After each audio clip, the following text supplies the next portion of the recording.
नेत्र हे भुवन भास्कर नमो नमो। हे सृष्टि के सिरजनहार दिवाकर नमो नमो। हे सूर्य प्रभाकर नमो नमो। आदित्य विभाकर नमो नमो। हे भानु तिमिरहर नमो नमो। हे रवि भुवनेश्वर नमो नमो।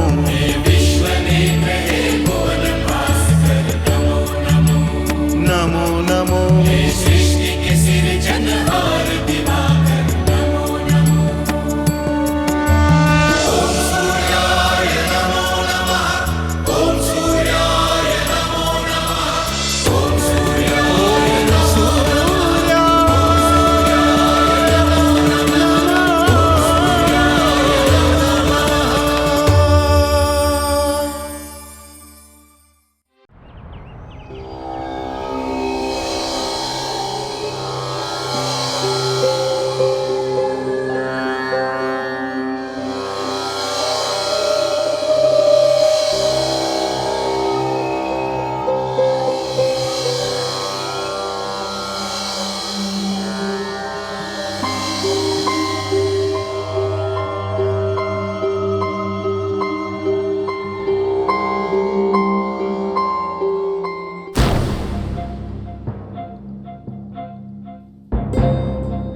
क्या हुआ स्वामी? क्या देखा आपने? देवऋषि नारद का कथन सत्य है और इनकी चिंता भी उचित है। मैंने अपने योग बल से पाताल में उठ रही स्वरों की गूंजों को सुना है और इन्हें सुनकर इन्हीं की भांति मैं भी चिंतित हो रहा हूं।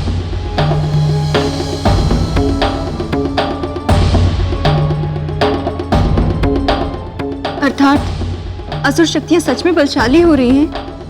हाँ, और देवऋषि का कहना है कि हमारे पुत्र इंद्र को इसकी कोई चिंता नहीं, वो अपनी राग रंग में डूबा हुआ है।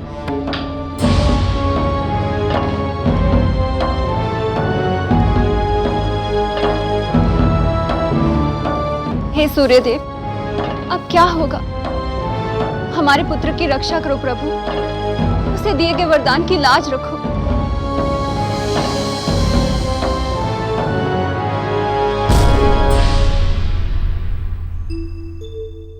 स्वामी, हमें लगता है कि हमें पुत्र इंद्र को यहाँ बुलाकर समझाना चाहिए। देवी अदिति, पुत्र इंद्र अब बच्चा नहीं जो समझाने से समझ जाएगा। देवऋषि नारद ने समझाने का प्रयास किया था ना, किंतु बदले में क्या मिला? केवल अपमान और तिरस्कार।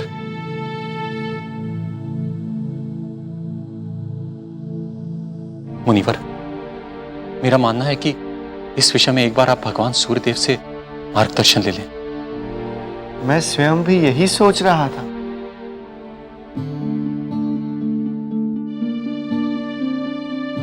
देवी अदिति, आपका इस विषय में क्या विचार है?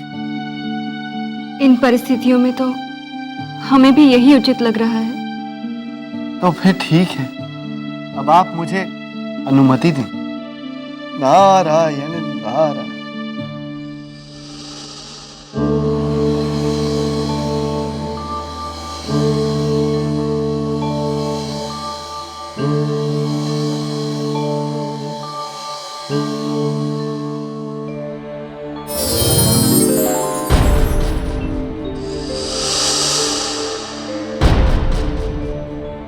तो देवर्षि, असुर जाति के उत्थान से संसार में आने वाले संकट की चिंता आपको यहां खींच लाई। आप तो सर्वज्ञानी, अंतर्यामी हैं, सब कुछ जानते हैं आप। प्रभु, असुरों के उत्थान से अधिक इस समय मेरी चिंता ये है कि देवराज इंद्र अपना कर्तव्य भूलकर राग रंग में खो गए। हे प्रभु, सोए हुए को तो जगाया जा सकता है, किंतु जो जागते हुए भी कहीं खोया हुआ हो, उसका क्या किया जाए? यही सब आपको बताने मैं आपकी सेवा में उपस्थित हुआ हूं। आपको इतना कष्ट उठाने की कोई आवश्यकता नहीं थी मुनिवर। मुझे बिना किसी के बताए भी संसार में हो रही हर घटना का ज्ञान रहता है। तो प्रभु आप इन विकट स्थितियों को रोकते क्यों नहीं? मुझे इतना कष्ट उठाने की क्या आवश्यकता है देवर्षि? आप रोक तो रहे हैं इन्हें। नारायण नारायण, क्यों इस कंचन का परिहास कर रहे हैं प्रभु? मैं तो कुछ भी नहीं, मेरे प्रयासों से कुछ भी नहीं होने वाला, तभी तो मैं आपकी शरण में आया हूं। देवर्षि नारद, आप महाज्ञानी हैं। वेदों और महाग्रंथों को आपसे अधिक जानने वाला इस संसार में कोई भी नहीं। किंतु आपकी समस्या यह है कि आप जीवन को नहीं समझ पाते। आप कहना क्या चाहते हैं प्रभु? मैं समझा नहीं। इसमें समझने वाली कोई कठिन बात नहीं है देवर्षि। कुछ पल के लिए शांत मन से सोचेंगे तो सब समझ जाएंगे। यदि मैं स्वयं समझ जाता प्रभु, तो आपको कष्ट क्यों देता? सीधी सी बात है देवर्षि, जब आपके प्रयासों से स्थितियां नहीं बदलती तब समझ जाना चाहिए कि नियति भी यही चाहती है। जो होना है वो तो होकर ही रहेगा। किंतु सूर्य नारायण, इसका अर्थ तो ये हुआ कि आसुरी शक्तियां सारे संसार पर अपना अधिकार जमा लेंगी और हम सब यूं ही देखते रह जाएंगे। देवर्षि, आप सारी चिंता छोड़ दें। बस इतना स्पष्ट जान लें कि जब जब धर्म की हानि और अधर्म की जय जयकार हुई है, तब तब धर्म की रक्षा और पापियों का अंत करने के लिए मैं अवतार धारण करता हूं।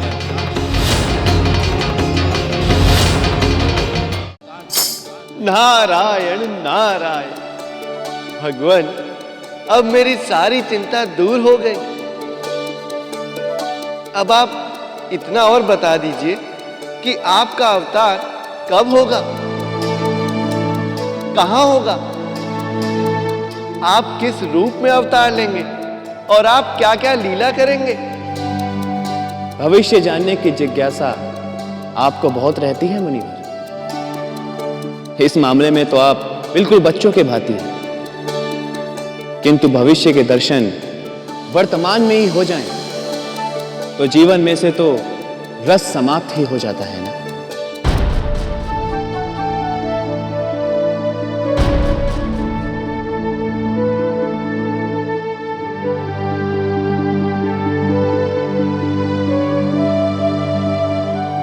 पाताल राज विप्रजति और सिंहिका तो इस समय बहुत प्रसन्न हो रहे होंगे। यदि उन्हें सूर्य नारायण के अवतार के विषय में पता चल जाए तो उनका क्या होगा? नारायण नारायण। दैत्य गुरु, दैत्य और असुर जातियों का भविष्य आप ही के हाथ में है। इन दोनों जातियों का कल्याण आपके निर्देशों पर ही चलकर हो सकता है, इसलिए अब आप ही बताइए कि अब हम क्या करें? असुर राज विप्रचति, इन दोनों जाति के कल्याण के लिए आवश्यक है तुम दोनों के परमवीर और शक्तिशाली पुत्र का जन्म। और वैसे भी नव विवाहित जोड़े को चाहिए कि वे एक दूसरे के साथ एकांत में वास करें, ताकि वो एक दूसरे को भली भांति जान सके। और इसीलिए तुम दोनों को कुछ समय के लिए एकांतवास करना चाहिए, और नई योजनाएं उसके बाद ही बनाएंगे। जैसे आपकी आज्ञा गुरुदेव।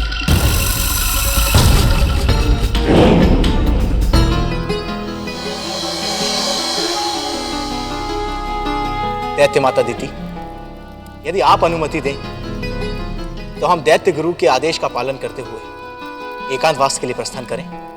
अवश्य करो, मेरा आशीर्वाद तुम दोनों के साथ है। अब आप लोग भी विश्राम करो।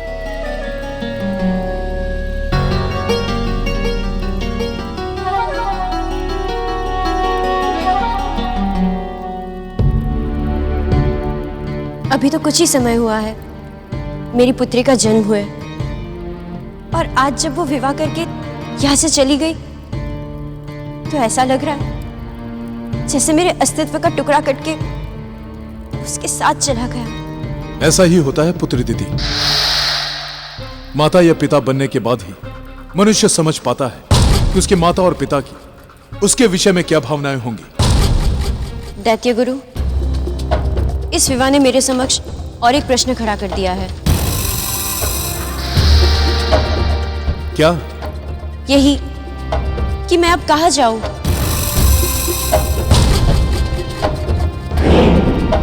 पुत्री दिति, मैं तुम्हारे प्रश्न का अर्थ नहीं समझ सका। मेरे पति मुझे त्याग चुके हैं और अपने पिता को स्वयं मैंने त्याग दिया है। पुत्री के घर रहना ठीक नहीं होगा और मेरे दोनों पुत्र तो इस समय वनवासी तपस्वी हैं। तो फिर मैं किसके पास जाकर रहूं?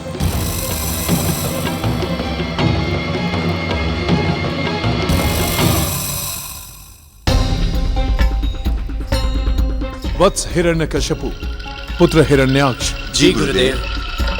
तुम दोनों मेरी एक बात सुनो।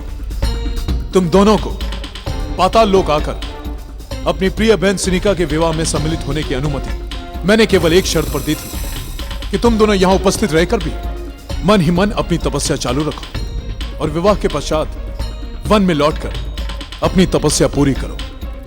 किंतु अब मैं चाहता हूं कि तुम एक काम करो। दैत्य गुरु, मैंने आपसे एक प्रश्न पूछा किंतु आपने उसका उत्तर नहीं दिया। लगता है आपको अपने गुरुत्व का घमंड हो गया है। पुत्र दिति, मैं तुम्हारे प्रश्नों का उत्तर देने के लिए ही तुम्हारे पुत्रों के साथ बात कर रहा हूं। यदि तुम 2 पल के लिए शांत रहोगी तो तुम्हें तुम्हारे प्रश्नों का उत्तर स्वयं मिल जाएगा। हाँ, तो मैं क्या कह रहा था? आप कह रहे थे वन में जाने से पहले हमें एक और कार्य करना है। हाँ, तो सुनो वो कार्य क्या है। तुम्हारे हठी पिता ऋषि कश्यप ने तुम्हारी माता का घोर अपमान करके उसका त्याग किया है और अब समय आ गया है कि तुम अपनी माता को उसका खोया हुआ सम्मान और स्थान वापस दिलाओ। आपने हमें पहले क्यों नहीं बताया गुरुदेव? अब तक तो हम ऋषिवर को नर्कलोक तक पहुंचा चुके होते। अभी भी देर नहीं हुई है भ्राताश्री। हम अभी जाकर उस दुष्ट को दिखाते हैं कि हमारी माता के साथ दुर्व्यवहार करने का क्या परिणाम होता है। चलो। रुक जाओ पुत्रों, आवेश में आने की आवश्यकता नहीं। इस बार कोई दूसरा उपाय करेंगे।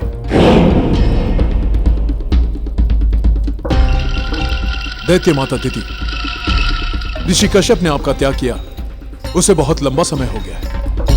अब मैं चाहता हूं कि आप स्वयं ऋषि कश्यप के आश्रम में जाकर उनसे भेंट करें।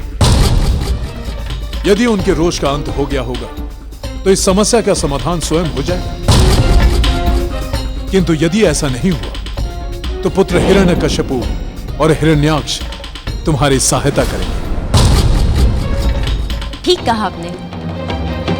यदि सीधी उंगली से घी निकल सकता हो तो उंगली टेढ़ी करने की क्या आवश्यकता है। मैं तुरंत ही कश्यप आश्रम जाती हूँ।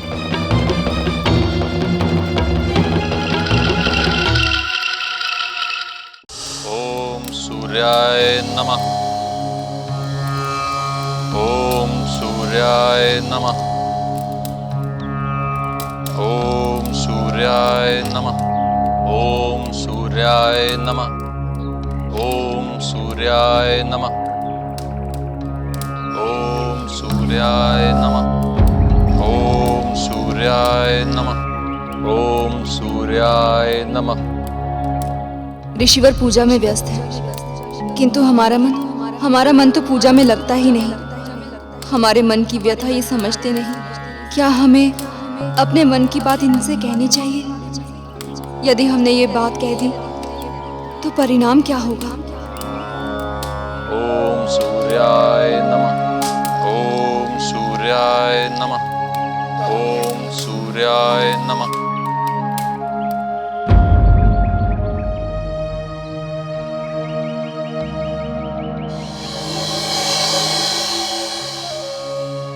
ओम सूर्याय नमः।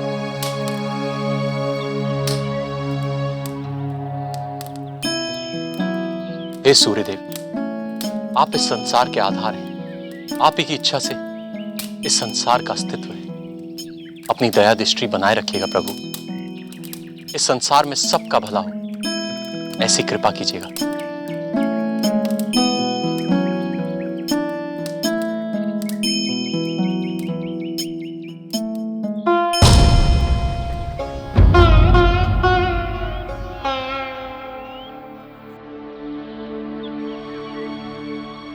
देवी अदिति,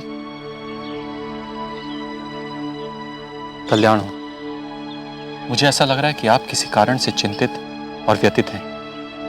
क्या आपकी इस चिंता और दुख का कारण जान सकता हूं? कारण तो बहुत छोटा सा है ऋषिवर, किंतु इसी कारण हमारे मन में निरंतर अशांति सी बनी रहती है। ऐसी क्या बात है देवी अदिति? क्या इस आश्रम में कुछ ऐसा हो रहा है जिसका हमें ज्ञान नहीं है? नहीं नहीं ऋषिवर, ऐसा कुछ भी नहीं है। हमारी व्यथा का कारण कुछ और ही है। लंबा समय बीत गया दीदी को यहाँ से गए हुए, किंतु उनकी याद हमारे मन से जाती ही नहीं। उन्हीं को याद कर करके हमारा मन दुखी होता रहता है। देवी अदिति, मनुष्य का जीवन उसकी अपनी इच्छा से नहीं चलता। विधि के विधानों में जो लिखा होता है, मनुष्य को उसी सब से गुजरना होता है।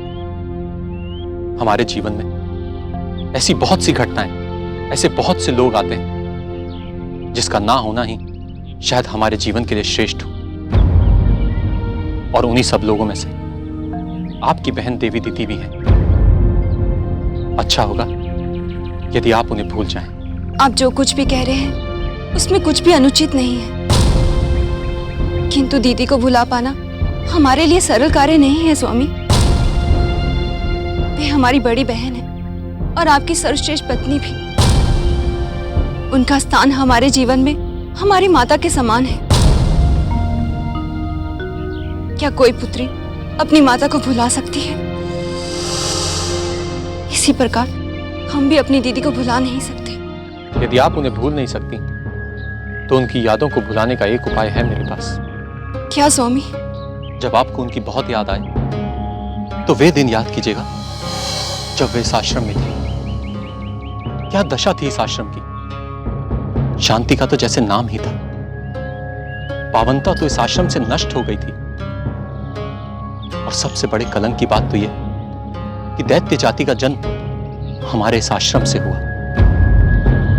मानवता के प्रति इस अपराध के पाप से कैसे मुक्ति मिलेगी हमें? और इन सब बातों की उत्तरदायी है देवी अदिति।